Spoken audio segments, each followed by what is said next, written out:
Shalom Bapak Ibu yang terkasih dalam nama Tuhan Yesus Kristus. Mari kita beribadah, memuji Tuhan. Mari kita bangkit berdiri. Kita mulai teduh ibadah kita.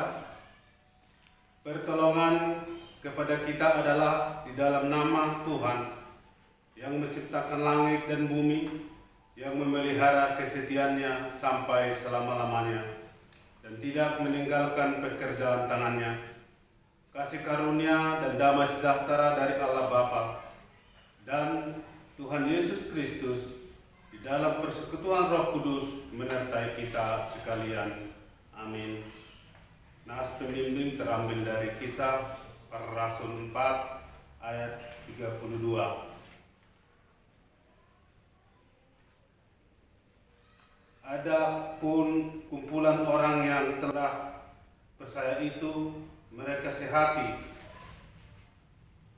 sejiwa, dan tidak seorang pun yang berkata bahwa sesuatu dari kumpulannya adalah miliknya sendiri, tetapi segala sesuatu adalah kumpulan mereka bersama.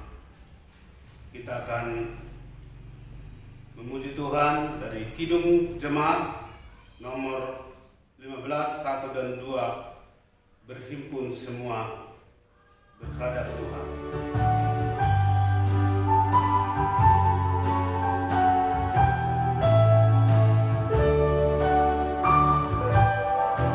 So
berkata di dalam kerajaan surga,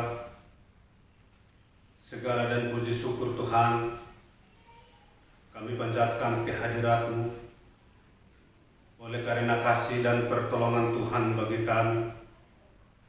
Hari lepas hari Tuhan selalu menuntun kami dan menolong kami. Boleh kami ada saat ini Tuhan.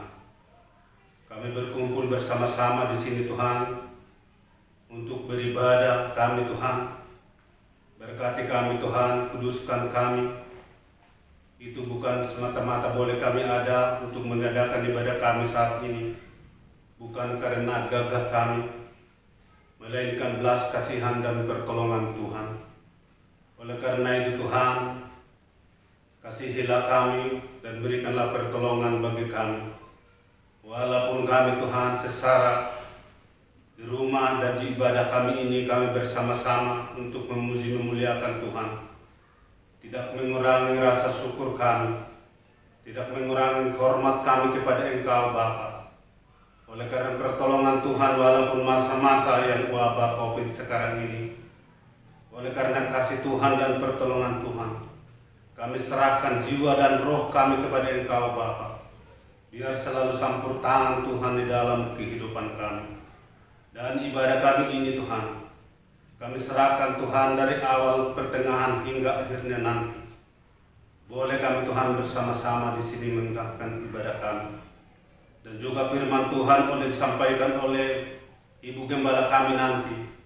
Melalui firman Tuhan itu Tuhan, iman kami semakin kuat dan kami semakin dekat kepada Engkau untuk menuntun langkah hidup kami. Terpujilah Engkau Bapa, Bapa di sorga, Bapa yang baik, ampuni Tuhan segala dosa perbuatan kami, agar kami sungguh lebih layak di hadapan Tuhan. Tutup bungkus kami dalam darah-Mu yang kudus Tuhan. Kami serahkan ibadah kami ini dari awal, pertengahan hingga akhirnya nanti. Berkati kami semua yang ada saat ini baik untuk musik Tuhan. Oleh karena kasih Tuhan dan pertolongan Tuhan, terpujilah Engkau Bapa. Di dalam nama Tuhan Yesus kami mengucap syukur dan berdoa, haleluya, amin. Jemaat silakan duduk. Kita akan memuji Tuhan dari Kidung Jemaat nomor 355 1 dan 2, Yesus memanggil.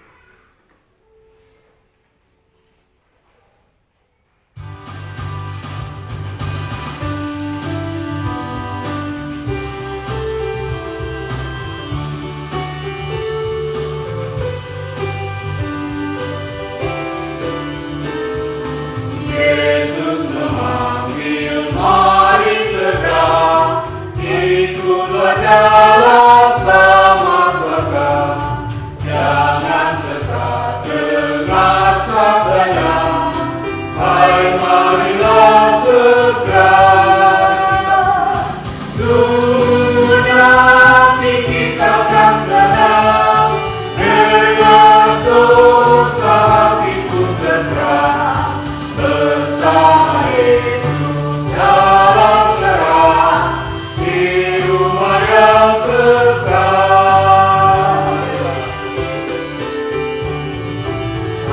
Marilah kecil dan besar, biar hatimu dirang benar. Pilihlah Yesus, jangan gentar.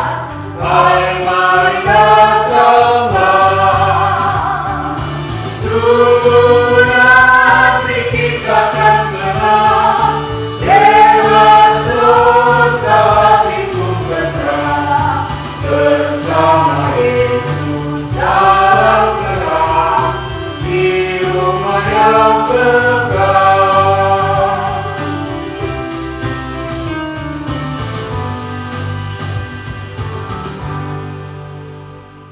Doa pengakuan dosa. Jemaat sekalian, dalam kehidupan kita pada minggu yang lalu tidak luput dari berbagai dosa karena ketidaktaatan kita kepada firman Allah, dan di hadiratnya tidak pun seorang pun yang dapat menyangkal bahwa dia tidak berbuat dosa. Karena itu marilah masing-masing mengaku dosanya dan memohon pengampunan. Mari kita berdoa. Di hadapan hadirat-Mu ya Allah Bapa yang kudus, kami mengaku bahwa oleh karena kekerasan hati kami telah melanggarkan kehendak-Mu dan tidak dapat taat melakukan segala perintah-Mu. Karena itu sepanjang minggu yang telah kami lewati, kami telah berbuat dosa dalam pikiran, perasaan, dan perbuatan kami, sehingga olehnya kami menyakiti sesama kami dan mendukakan hati-Mu ya Bapa. Demikian pula oleh karena mendatangkan kesulitan, kedukaan, dan penderitaan atas kehidupan kami.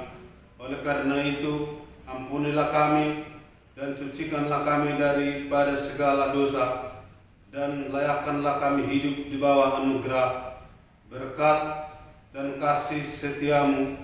Berilah Roh-Mu yang kudus menolong, menguatkan, dan meneguhkan hati kami untuk dapat membenci segala kejahatan. Dalam nama Tuhan Yesus kami mohon, Kasihanilah dan ampunilah kami ya Bapa. Ya Yesus, tolonglah. Ya Yesus, tolonglah.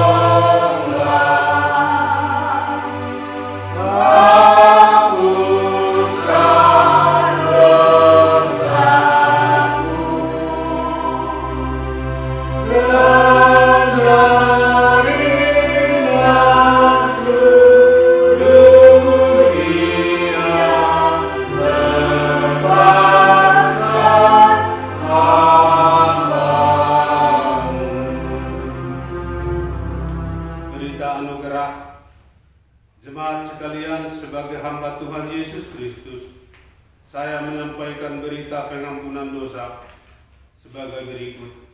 Berbahagialah orang yang diampuni pelanggarannya, yang dosanya ditutupi. Berbahagialah manusia yang kesalahannya tidak diperhitungkan Tuhan, dan yang tidak berjiwa penipu. Terambil dari Mazmur 32, 1 dan 2. Kita akan memuji Tuhan dari Kidung Jemaat nomor 664, 1 dan 2. Berilah ku bila bintang gemerlapan.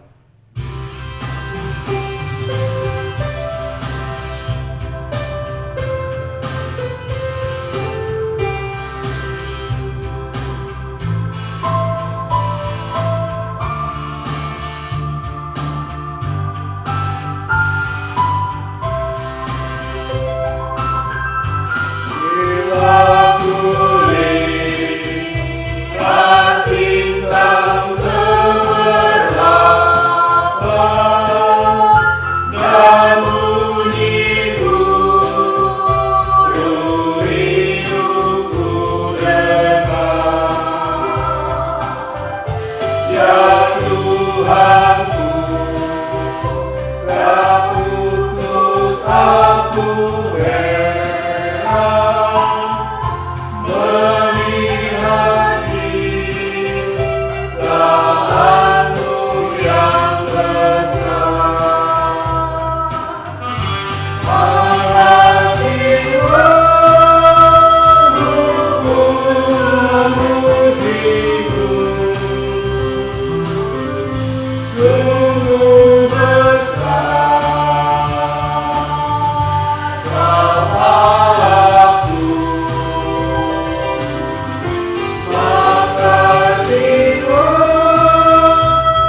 Mari kita membaca firman Tuhan pengarahan terambil dari Mazmur 133.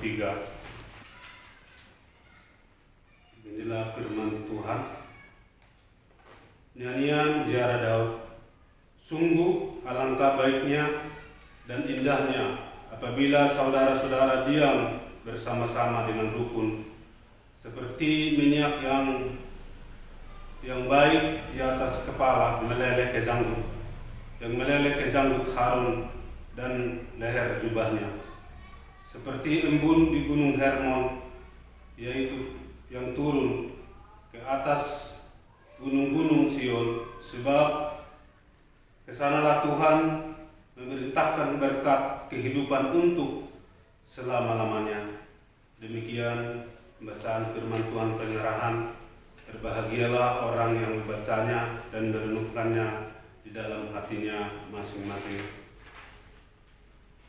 Kita akan memberikan persembahan kita yang pertama. Kita akan memuji Tuhan dari Kidung Jemaat 403, 1 dan seterusnya. Hujan berkat kan tersurah.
Mengakui iman rasuli kita.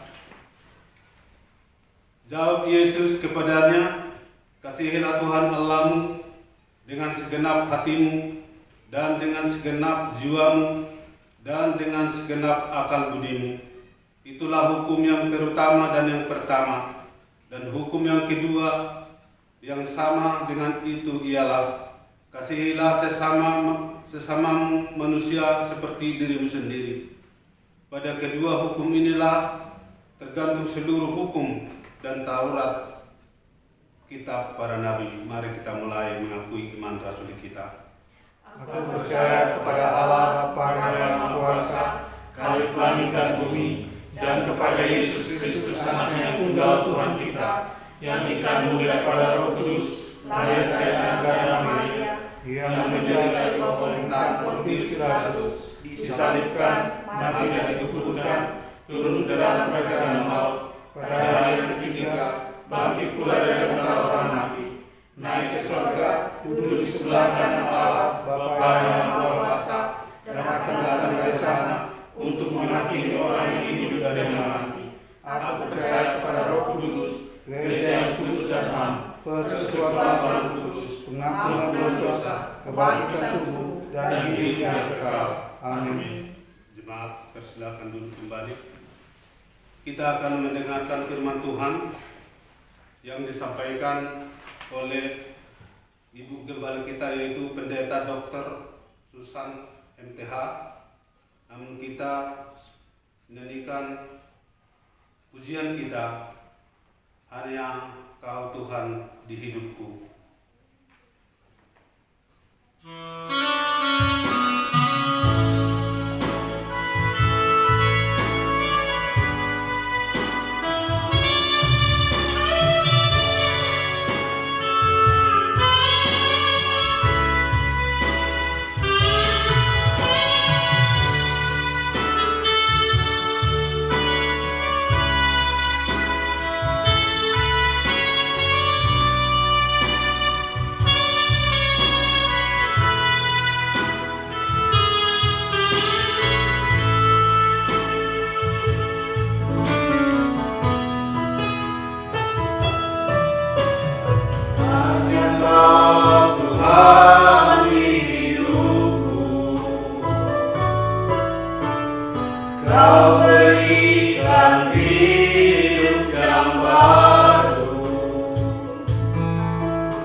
Di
Salibmu membuat kami menang. Salibmu membuat kami diselamatkan. Terima kasih untuk pengorbananmu yang luar biasa bagi kami semua. Terpujilah Tuhan untuk kesempatan yang istimewa di mana kami boleh membaca firman Tuhan hari ini. Dan kami tahu bahwa Tuhan akan berbicara kepada kami semua lewat firman Tuhan yang akan kami baca dan yang akan kami pelajari lewat penjelasan demi penjelasan yang akan disampaikan.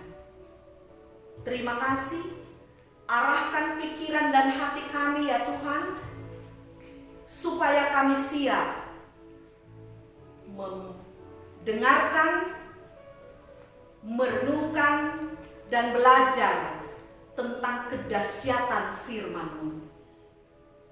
Dalam nama Tuhan Yesus kami berdoa. Amin. Puji nama Tuhan. Salam Bapak Ibu semua yang ada di pastori dan juga yang ada di rumah. Terpujilah Tuhan. Terus menerus kita tak henti-hentinya untuk memuji dan memuliakan Tuhan. Bersyukur kepada Tuhan karena Tuhan masih memberikan kesempatan kepada kita untuk hari ini kita boleh lagi beribadah di rumah kita masing-masing. Dan kita bersyukur karena hari ini Tuhan datang kepada kita dengan firman Tuhan. Karena itu mari siapkan hati kita untuk membaca firman Tuhan sesuai dengan kalender sinode tentunya, dan juga tema yang sudah disiapkan oleh sinode kepada seluruh jajaran Gereja Kristen Injil Indonesia dimanapun berada, dengan satu tema cara hidup jemaat yang pertama. Mari kita membaca firman Tuhan dari Kisah Para Rasul pasal 2 ayat 41 sampai 47. Demikian firman Tuhan, cara hidup jemaat yang pertama. Orang-orang yang menerima perkataannya itu memberi diri dibaptis, dan pada hari itu jumlah mereka bertambah kira-kira 3.000 jiwa. Mereka bertekun dalam pengajaran rasul-rasul dan dalam persekutuan. Dan mereka selalu berkumpul untuk memecahkan roti dan berdoa. Maka ketakutanlah mereka semua, sedang rasul-rasul itu mengadakan banyak mujizat dan tanda. Dan semua orang yang telah menjadi percaya tetap bersatu, dan segala kepunyaan mereka adalah kepunyaan bersama, dan selalu ada dari mereka yang menjual harta miliknya lalu membagi-bagikannya kepada semua orang sesuai dengan keperluan masing-masing. Dengan bertekun dan dengan sehati mereka berkumpul tiap-tiap hari dalam bait Allah. Mereka memecahkan roti di rumah masing-masing secara bergilir dan makan bersama-sama dengan gembira dan dengan tulus hati sambil memuji Allah. Dan mereka disukai semua orang, dan tiap-tiap hari Tuhan menambah jumlah mereka dengan orang yang diselamatkan. Puji nama Tuhan. Cara hidup jemaat yang pertama itu tema kita, dan tema ini sudah disiapkan oleh sinode jauh-jauh hari sebelumnya. Siapakah jemaat pertama itu? Jadi tentu kita akan belajar cara hidup jemaat pertama, tapi bukan jemaat dalam konteks kehidupan kita sekarang, tidak. Pertanyaannya, siapakah jemaat itu? Nah, jemaat yang dimaksudkan dari teks ini adalah mereka atau orang-orang yang percaya kepada Yesus Kristus melalui pelayanan Petrus dan juga para murid-murid Yesus. Nah, Bapak Ibu, setelah Roh Kudus turun kepada para murid dan Petrus berkhotbah, pada hari itu jumlah orang percaya kepada Yesus Kristus yang dilaporkan oleh firman Tuhan bertambah kurang lebih 300 jiwa. Hal ini sesuai dengan perkataan Tuhan Yesus dalam Yohanes pasal 16 ayat 8. Di sana dikatakan bahwa Roh Kudus yang akan datang itu, ia akan menginsafkan dunia, menginsafkan manusia tentang dosa. Jadi orang-orang yang bertobat dan percaya kepada Yesus Kristus pada waktu itu mengalami perubahan hidup yang luar biasa. Mereka bertobat dan mereka memiliki kehidupan dengan cara hidup yang berbeda dengan sebelum mereka mengenal Kristus. Nah, Lembaga Alkitab Indonesia memberi judul dari perikop yang sudah kita baca tadi, Cara Hidup Jemaat yang Pertama. Dan hari Minggu ini juga menjadi tema khotbah kita di seluruh jajaran GKI. Dengan harapan tentunya kita semua setelah belajar dan mendengarkan penjelasan firman Tuhan ini akan menolong kita untuk mengerti dan hidup dengan tampilan atau hidup menampilkan perilaku atau sifat-sifat atau cara hidup yang berkesesuaian dengan ajaran Kristus sebagai umat yang telah menerima Roh Kudus. Nah, pertanyaannya, bagaimana cara hidup jemaat yang pertama? Bagaimana cara hidup mereka? Alkitab telah membeberkan di sini. Paling tidak ada beberapa cara hidup yang bisa menjadi teladan, yang bisa menjadi contoh bagi kita orang-orang percaya pada zaman ini. Yang pertama, cara hidup jemaat pada zaman mula-mula atau jemaat yang pertama, mereka bertekun dalam pengajaran dan persekutuan. Itu ada di dalam ayat 42 dan juga 46. Mereka hidup bertekun. Nah, istilah bertekun dalam bahasa Yunani proskarterowantes. Sekali lagi saya ulangi, proskarterowantes. Ini adalah kata kerja present aktif nominatif maskulin plural. Artinya apa?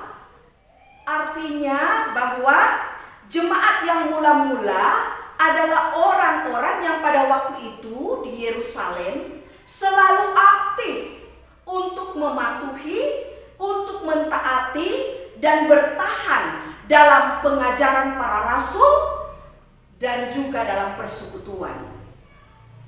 Nah, mengapa demikian? Karena arti dari proskarterontes ini adalah dalam bahasa Inggrisnya di sana diterjemahkan adhere to atau mematuhi, dan ada satu lagi arti dari proskarterontes adalah persist in, bertahan. Jadi mereka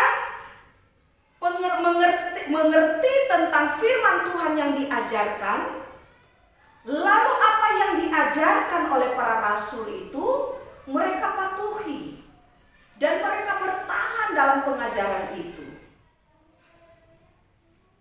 Nah, pengajaran para rasul tidak bisa dipisahkan dengan persekutuan. Tidak bisa. Karena firman Tuhan yang sudah kita baca bahwa mereka bertekun dalam pengajaran rasul dan juga di dalam persekutuan. Mereka bertekun dalam ajaran rasul-rasul, mereka mematuhi ajaran rasul-rasul, mereka bertahan dalam ajaran rasul, mereka juga mematuhi persekutuan dan juga mereka bertahan dalam persekutuan. Nah, pengajaran para rasul sudah pasti Bapak Ibu bersumber pengajaran dan kehidupan Tuhan Yesus. Pengajaran dan kehidupan Tuhan Yesus merupakan kegenapan dari hukum Taurat. Jadi, pengajaran Yesus bukanlah hal yang bertentangan dengan hukum Taurat.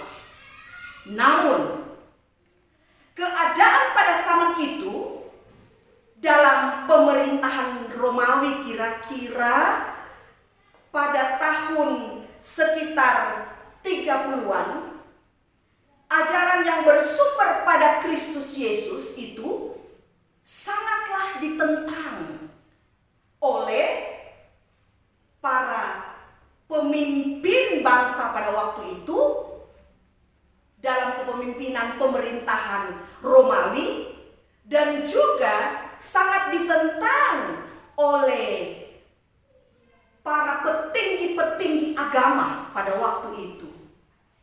Dan fakta sejarah mengungkapkan bahwa Kristus dianiaya, Kristus digantung pada salib, Kristus mati akibat pengajaran yang dianggap oleh para penguasa pada waktu itu dan para pemimpin agama pada waktu itu sebagai seorang yang menghujat Allah.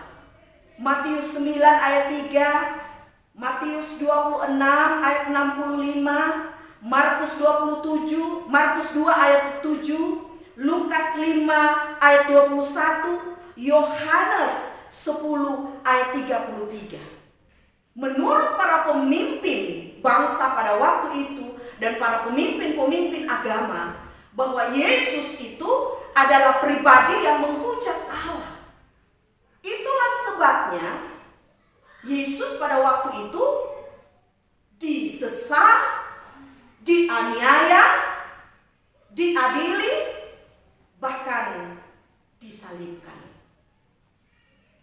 Jika ajaran Kristus, Bapak Ibu, begitu ditentang, maka sudah pasti ajaran para murid atau rasul-rasul pasti ditentang. Bahkan kalau kita melihat sejarah dalam Alkitab, nyawa mereka menjadi taruhan dari ajaran yang mereka sampaikan. Nah, keadaan pada waktu itu bukanlah keadaan yang aman untuk para pengikut Kristus. Di satu sisi, kuasa Roh Kudus yang diturunkan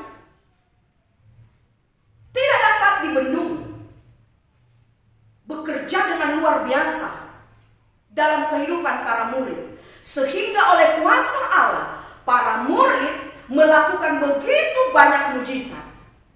Dan ini berarti pengajaran para rasul semakin luar biasa, membawa semakin banyak orang percaya kepada Kristus. Dan berita ini tidak bisa dibendung. Berita ini semakin meluas tentang Yesus dan kuasanya semakin tersebar. Ayat 43.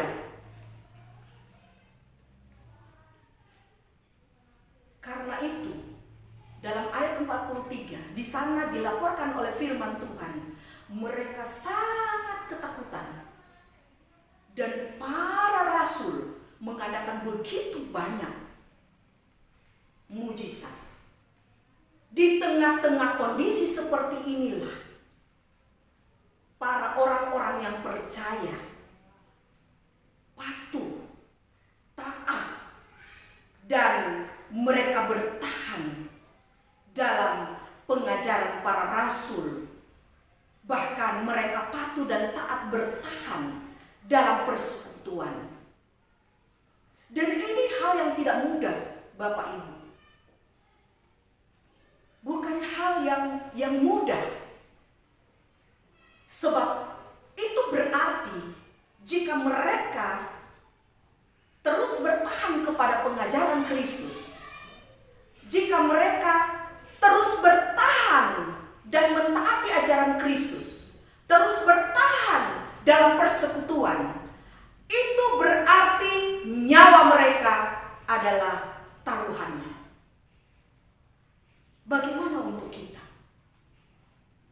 Bapak Ibu yang kekasih dalam Tuhan, mematuhi semua ajaran yang disampaikan oleh Alkitab adalah keharusan, kewajiban bagi orang-orang percaya. Merupakan hal yang sulit untuk mentaati, untuk mematuhi, dan untuk bertahan dalam ajaran yang disampaikan oleh firman Tuhan dan dalam persekutuan. Apabila kita berada di tengah-tengah kondisi atau keadaan yang sulit dan dalam kondisi atau keadaan yang tidak mendukung. Jadi jangan heran jika sekarang ini ada orang yang meninggalkan keyakinan, kepercayaan, ajaran Kristus hanya karena takut ancaman, takut dikucilkan, takut tidak tenar, takut tidak dikenal, takut dimusuhi, takut dipenjara, takut kehilangan nyawa. Padahal Bapak Ibu yang dikasihi oleh Tuhan Yesus, sejarah telah membuktikan bahwa kekristenan bertumbuh dan berkembang begitu pesat. Orang percaya bertumbuh dan berkembang mulai dari 12 orang menjadi lebih dari 300 jiwa, berkembang begitu pesat justru dalam kondisi yang sulit dan justru dalam kondisi nyawa taruhannya. Disinilah letak kedewasaan rohani seseorang untuk tidak meninggalkan ajaran Kristus, untuk tidak meninggalkan persekutuan, sekalipun di tengah-tengah kondisi yang sulit, tidak mendukung dan tidak memungkinkan. Yang kedua, bagaimana cara hidup jemaat? Pertama, ayat 44 sampai 45. Mereka tetap bersatu dan berbagi dengan saling memperhatikan kebutuhan satu dengan yang lain. Nah, Bapak Ibu, kalau kita membaca ayat 44 sampai 45 itu sangat tidak mungkin dan sangat mustahil terjadi di tengah-tengah kehidupan kita yang zaman ini. Tetapi mari kita lihat. Mari kita lihat firman Tuhan. Istilah bersatu, esan epi, artinya adalah esan dari kata emi. Emi, saya adalah. Karena dia orang ketiga jamak, jadi diterjemahkan mereka adalah. Mereka adalah. Jadi bersatu dalam bahasa Yunani adalah esan epi atau mereka adalah satu. Nah, konsep kesatuan tercipta karena kekuatan pekerjaan Roh Kudus. Mereka adalah satu. Bapak Ibu, menjadi satu hanya dimungkinkan dalam perbedaan. Jadi konsep Alkitab ini unik dan luar biasa. Berbeda dengan konsep dunia ini. Konsep dunia ini bisa bersatu jika dalam persamaan. Tetapi justru dalam Alkitab kesatuan itu terjadi dan dimungkinkan karena ada perbedaan, bukan karena kesamaan. Perbedaan suku, perbedaan ide, perbedaan perbedaan pendapat, perbedaan pemikiran, perbedaan keberadaan, perbedaan penampilan. Dan ini bukan persoalan yang mudah. Konsep SNM, mereka adalah satu. Inilah yang mendorong para orang percaya untuk berbagi, untuk saling memperhatikan, untuk saling mendukung satu dengan yang lain, untuk saling membantu.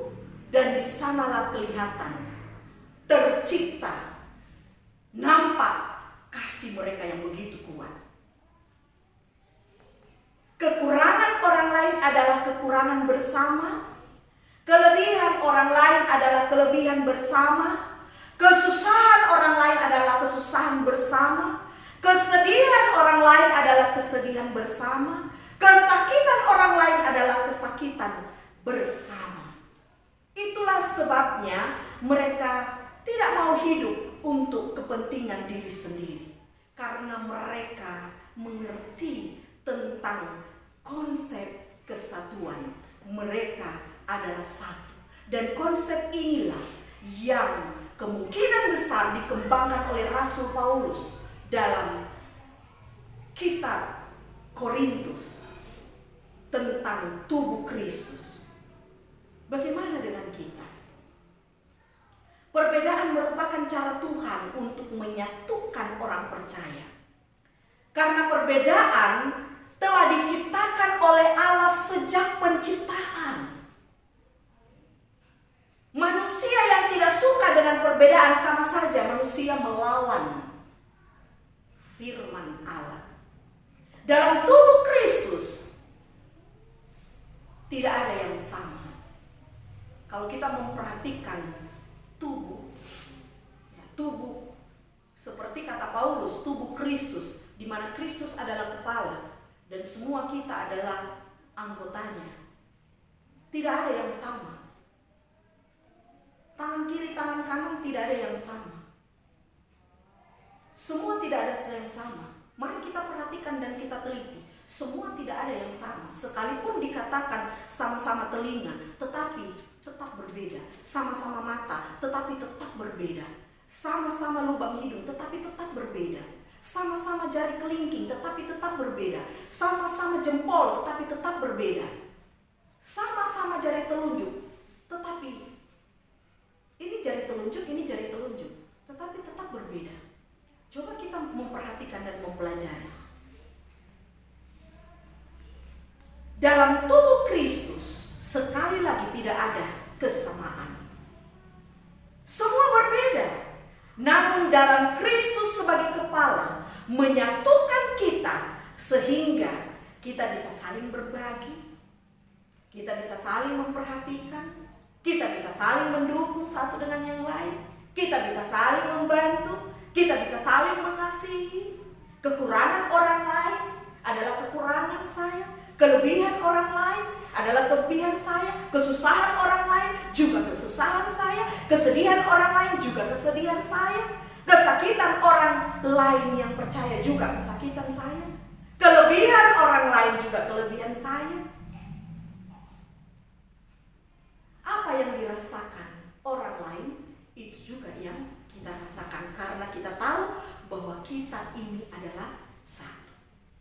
Yang ketiga, bagaimana cara hidup jemaat pertama? Ayat 46-47. Mereka berkumpul tiap-tiap hari dalam bait Allah. Mengapa mereka tiap hari ke bait Allah? Jadi ini sesuatu yang luar biasa. Pada zaman itu kekristenan belum ada. Sejarah mencatat kekristenan belum ada. Yang ada adalah sebutan orang-orang yang percaya kepada Kristus, atau sebutan murid Kristus, atau sebutan pengikut Kristus. Dan mereka menjadi pengikut Kristus, percaya kepada Kristus, mematuhi ajaran Kristus dan bertahan di dalam ajaran itu. Tetapi mereka adalah tetap orang-orang Yahudi dengan agama mereka sebagai agama Yahudi. Itulah sebabnya mereka pergi ke bait Allah.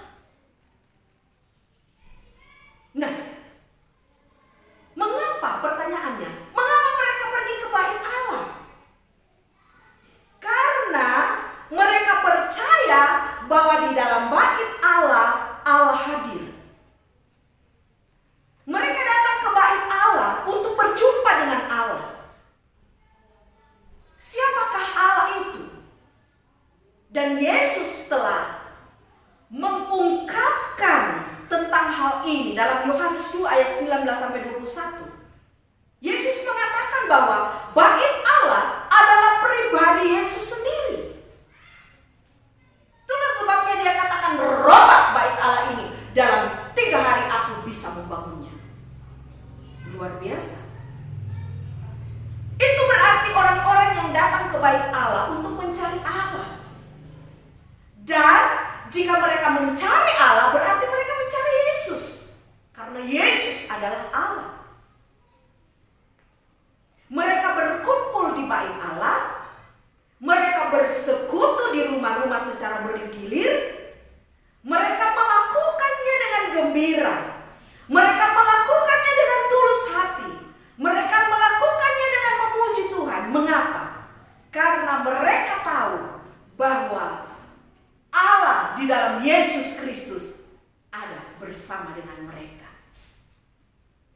Bagaimana dengan kita?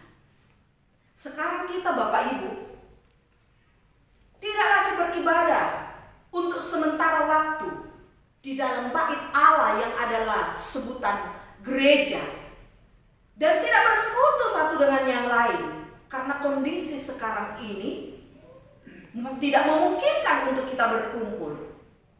Namun dalam ibadah, dalam persekutuan, apa sih yang sesungguhnya kita cari? Siapa yang kita cari? Hanya satu yang kita cari. Ketika kita pergi untuk beribadah, ketika kita pergi untuk bersekutu, hanya satu yang kita cari, yaitu Yesus, yang adalah Allah. Nah, Yesus tidak dapat dibatasi oleh ruang. Yesus tidak dapat dibatasi oleh gedung gereja. Yesus tidak dapat dibatasi oleh banyak atau tidaknya orang berkumpul. Tidak. Yesus tidak dapat dibatasi oleh ruang dan waktu. Dia hadir di mana saja dan kapan saja bersama dengan kita. Sangat disayangkan jika kita hanya mau beribadah dan bersekutu jika di gereja atau di tempat tertentu. Ini konsep yang tidak benar. Berjumpa dan bertemu dengan Yesus, memuji Yesus, memuliakan Tuhan Yesus, dilakukan dengan gembira, dengan tulus hati. Mengapa? Di mana saja. Mengapa demikian? Karena Yesus tidak dibatasi oleh ruang dan waktu. Itulah sebabnya sekalipun kita beribadah di rumah masing-masing, mungkin ada beribadah dengan keluarga, tapi mungkin ada yang beribadah hanya 2 orang, hanya 3 orang, percayalah bahwa Yesus ada di sana. Yesus melihat. Yesus yang adalah Allah ada di sana dan sedang memberkati kita. Sangat disayangkan jika kita tidak melakukan ini. Orang-orang yang percaya kepada Yesus adalah orang-orang yang punya kerinduan dan dorongan yang sangat kuat untuk terus-menerus mencari Allah di dalam Yesus Kristus. Karena itu, sekalipun kita tidak beribadah di gereja, sekalipun kita tidak bersekutu bersama, carilah Tuhan. Beribadahlah kepada Tuhan. Pujilah namanya. Dan yang terakhir, bagaimana cara hidup orang-orang percaya atau jemaat mula-mula? Ayat 47. Hidup yang menjadi berkat. Bagaimana hidup yang menjadi berkat? Nah, ayat 47 mencatat, hidup yang menjadi berkat adalah hidup yang disukai semua orang dan hidup yang membawa orang kepada keselamatan.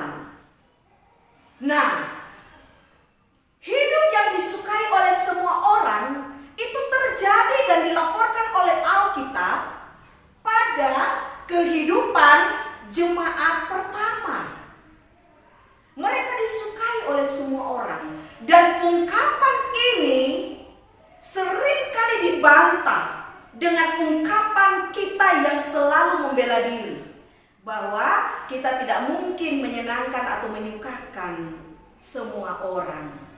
Namun fakta firman Tuhan melaporkan bahwa kehidupan orang-orang percaya, jemaat mula-mula, disukai semua orang. Ini berarti jika kita tidak disukai oleh orang,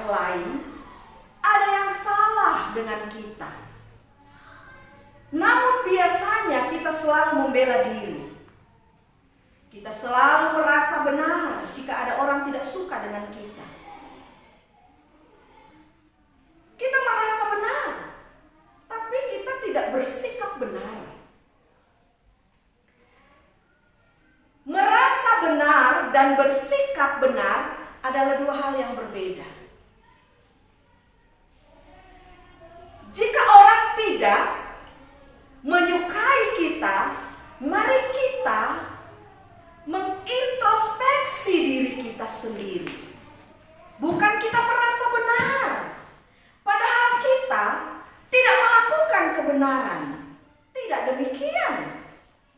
Dalam teks ini, cara hidup yang disukai semua orang adalah cara hidup yang berhubungan dengan keselamatan. Ayat 47. Yaitu cara hidup yang dipakai oleh Tuhan untuk membawa orang kepada pribadi Kristus. Bagaimana orang akan tertarik, akan menyukai, akan mengetahui tentang Yesus jika cara hidup kita tidak menjadi berkat. Bukan bersatu, tapi di sana perpecahan. Egois, tidak peduli dengan orang lain, semuanya hanya untuk diri sendiri. Mulutnya tidak digunakan untuk memuji Allah, tetapi puji diri sendiri. Hatinya penuh dengan kebencian, ketidaksukaan dengan orang lain, hatinya tanpa ketulusan, hidup dalam permusuhan, penuh dengan iri hati, penuh dengan dendam, penuh dengan kemunafikan. Mana ada orang yang suka dengan kehidupan seperti itu? Tidak ada orang yang tertarik dengan kehidupan yang seperti itu. Tetapi orang akan tertarik dengan kehidupan yang ditampilkan sama seperti dalam jemaat pertama. Mereka begitu saling mengasihi, mereka begitu saling memperhatikan, tidak terlewatkan. Mereka tidak egois, mereka tidak memandang diri mereka sendiri hanya dengan keadaan mereka sendiri. Mereka memperhatikan orang-orang percaya yang lain. Dan ini adalah kehidupan yang sangat menarik, kehidupan yang sangat istimewa di mata orang-orang yang tidak percaya dan mengenal Tuhan Yesus. Dan yang kedua,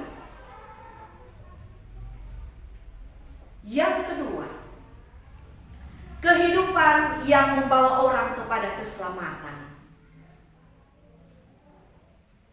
Hidup yang menjadi berkat disukai oleh semua orang. Tapi ingat, hidup yang menjadi berkat adalah hidup yang membawa kepada keselamatan. Allah memakai cara hidup kita untuk membawa orang kepada pengenalan dan kepercayaan akan dirinya. Karena itu, hiduplah sebagaimana seharusnya orang percaya kepada Tuhan Yesus Kristus. Bapak Ibu yang dikasihi oleh Tuhan Yesus, sebagian besar hidup kita adalah berinteraksi dengan orang lain. Baik di rumah, di pekerjaan, di pelayanan, atau dimanapun kita berada. Dan dimanapun kita berada, harus selalu diingat bahwa cara hidup kita, sikap kita, perbuatan kita, perkataan kita, cara pikir kita merupakan alat Tuhan untuk membawa jiwa kepada Kristus. Karena itu, milikilah dan tampilkanlah cara hidup yang menjadi berkat. Amin. Mari kita berdoa.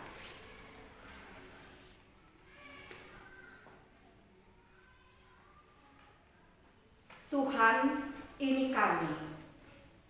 Jika Engkau mendapati cara hidup kami tidak berkesesuaian dengan firman Tuhan, ampuni kami.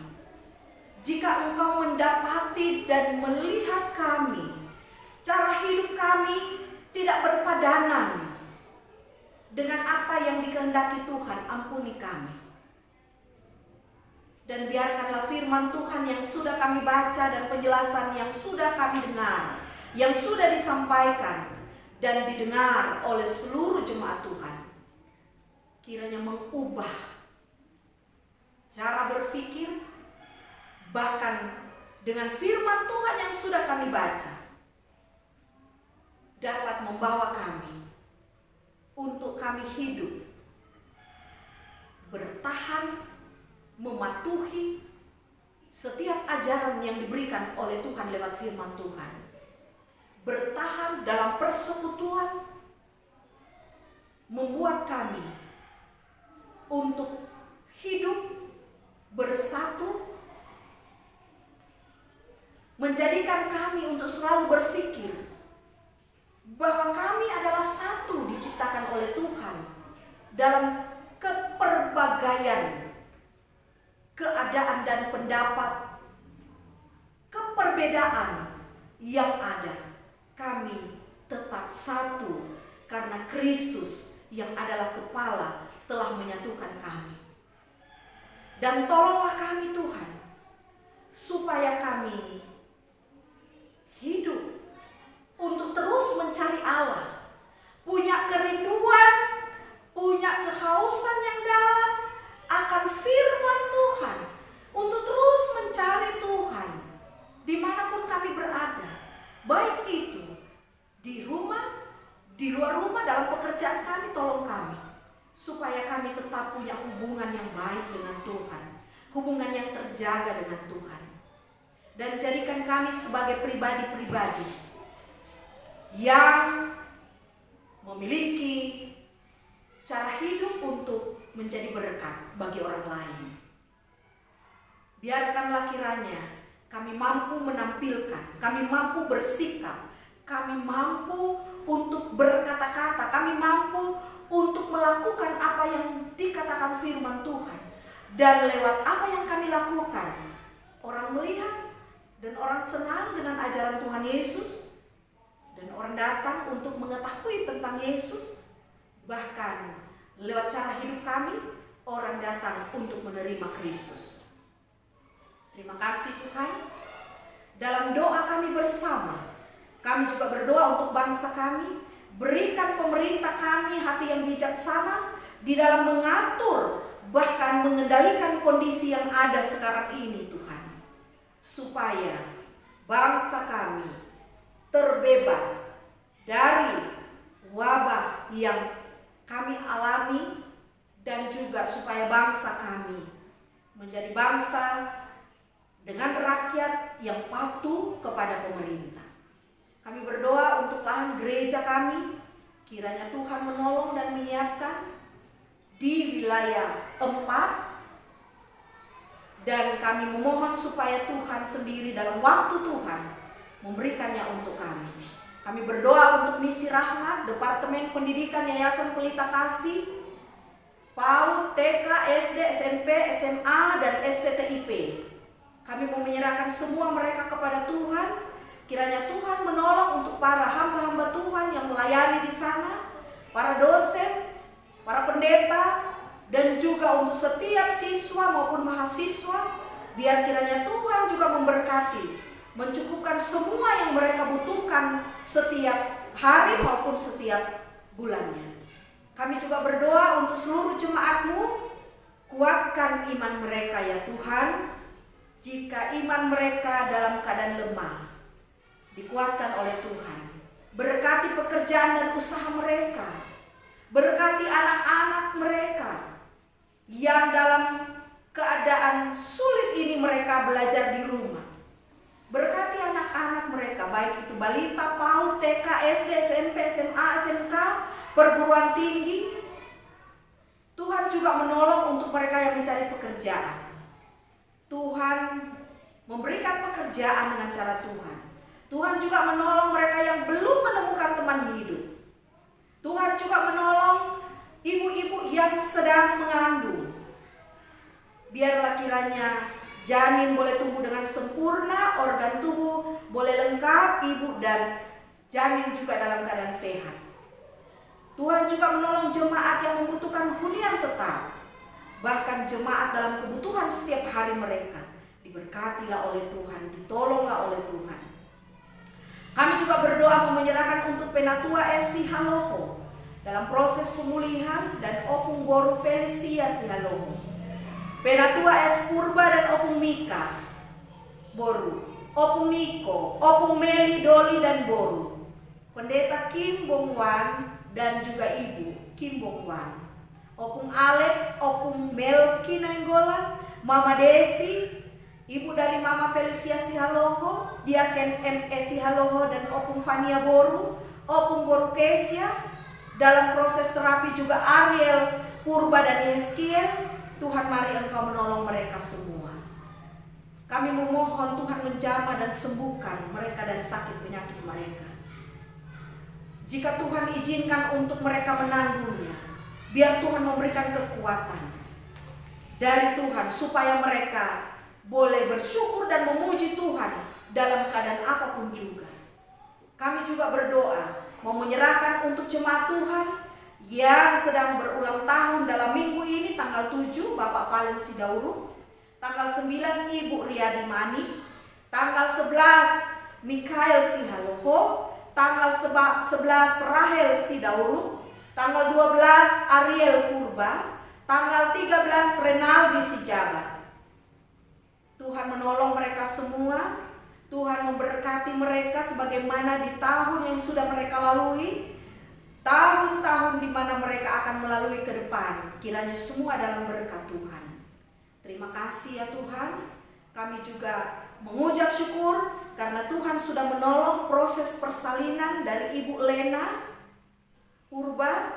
Terima kasih, bayi perempuan boleh lahir dalam keadaan yang sehat. Tuhan sudah memberikan kekuatan kepada ibu dan Tuhan sudah menolong sehingga boleh melahirkan dengan selamat.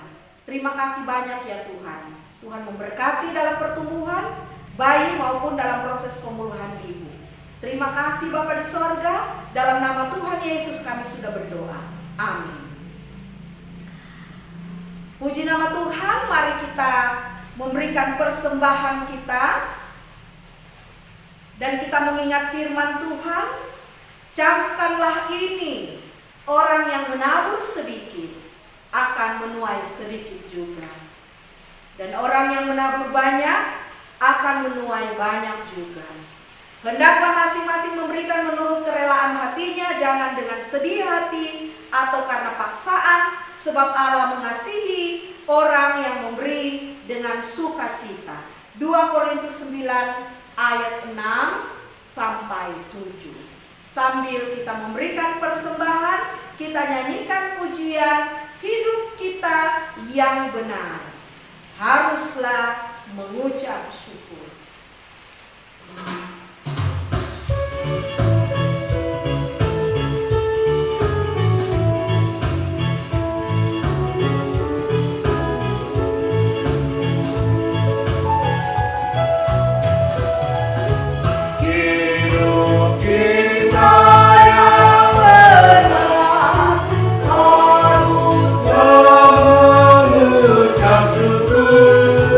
dan beri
karena pertolongan pemeliharaan Tuhan kepada kami tidak pernah berhenti. Dalam keadaan yang sulit Engkau telah memberkati kami, sehingga kami boleh memberikan untuk pekerjaan-Mu Tuhan. Oleh karena itu setiap rupiah yang kami berikan sebagai persembahan kami, dengan rasa syukur kami memohon kiranya Tuhan menguduskan, supaya persembahan ini dapat dipakai untuk pekerjaan Tuhan. Terima kasih Tuhan untuk semua kami yang sudah memberi, dan kami yang belum sempat memberi. Kami percaya dan kami tetap yakin bahwa berkat Tuhan akan selalu menjadi bagian kami. Pemeliharaan Tuhan akan tetap senantiasa sempurna bagi kami. Terpujilah nama Tuhan, dalam nama Tuhan Yesus yang sudah mengajar kami berdoa Bapa kami. Bapa kami yang di surga, dikuduskanlah namamu, datanglah kerajaan-Mu, jadilah kehendak-Mu di bumi seperti di surga. Berilah kami pada hari ini makanan kami yang secukupnya, dan ampunilah kami akan kesalahan kami, seperti kami sudah tahu mengampuni orang bersalah pada kami. Dan janganlah kami ke dalam pencobaan, tapi lepaskan kami daripada yang jahat. Karena Engkau dengan kerajaan dan kuasa dan kemuliaan sampai selama-lamanya. Amin. Jemaat yang dikasihi oleh Tuhan Yesus Kristus, terimalah berkat Tuhan. Tuhan memberkati engkau dan melindungi engkau. Tuhan menyinari engkau dengan wajah-Nya dan memberi engkau kasih karunia. Tuhan menghadapkan wajah-Nya kepadamu dan memberi engkau damai sejahtera. Amin.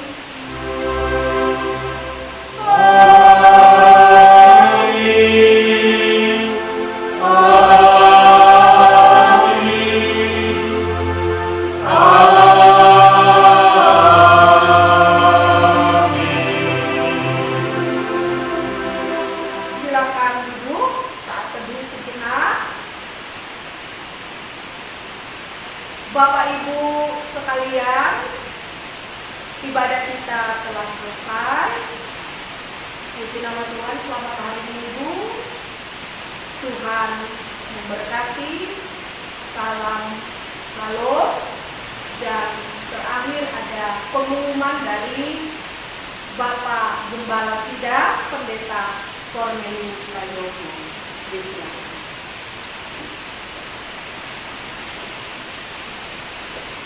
Kalau jemaat yang dikasihi oleh Tuhan Yesus Kristus, ada beberapa warta jemaat yang saya sampaikan. Yang pertama, Gembala Sidang mengucapkan selamat ulang tahun kepada